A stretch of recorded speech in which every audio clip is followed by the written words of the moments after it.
Méditation du 17 octobre avec humilité. Revêtez-vous tous d'humilité, car Dieu résiste aux orgueilleux, mais il donne sa grâce aux humbles. 1 Pierre 5, le verset 5. L'amour confiant et la dévotion désintéressée manifestée dans la vie et le caractère de Jean offrent à l'Église chrétienne des enseignements d'une valeur inestimable. L'apôtre ne possédait pas naturellement cette beauté de caractère que révéla la fin de sa carrière. Par nature, il avait de sérieux défauts. Non seulement était-il orgueilleux, prétentieux et ambitionnait-il les honneurs, mais il était aussi impétueux et rancunier. Mais sous toutes ces choses, le divin maître avait discerné un cœur ardent, sincère et aimant. Jésus réprima l'égoïste, désillusionna ses ambitions et éprouva sa foi. Il lui révéla ce que son âme recherchait si ardemment, la beauté de la sainteté et la puissance transformatrice de l'amour. Extrait du livre Conquérant Pacifique au chapitre 53 aux pages 399 et 400. Présentant la douceur, l'humilité et l'amour comme des éléments essentiels à la croissance en grâce et pour être apte à travailler dans l'œuvre du Christ, les leçons de Jésus furent pour Jean d'une valeur inestimable. Il affectionna chaque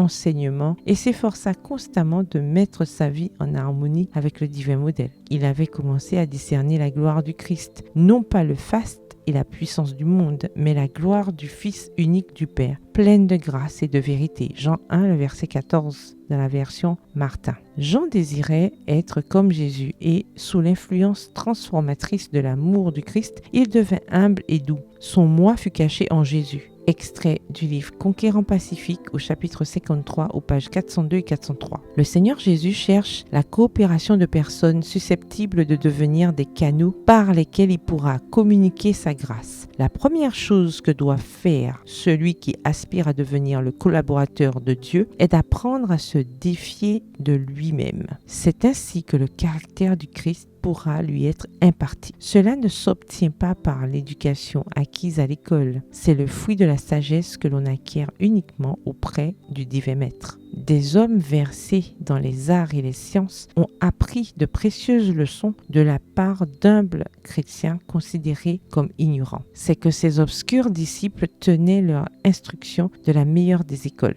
Il s'était assis au pied de celui qui parle comme personne n'a parlé avant lui. Extrait du livre Jésus-Christ au chapitre 25, aux pages 208 à 210. Bonne soirée, que l'Éternel vous bénisse.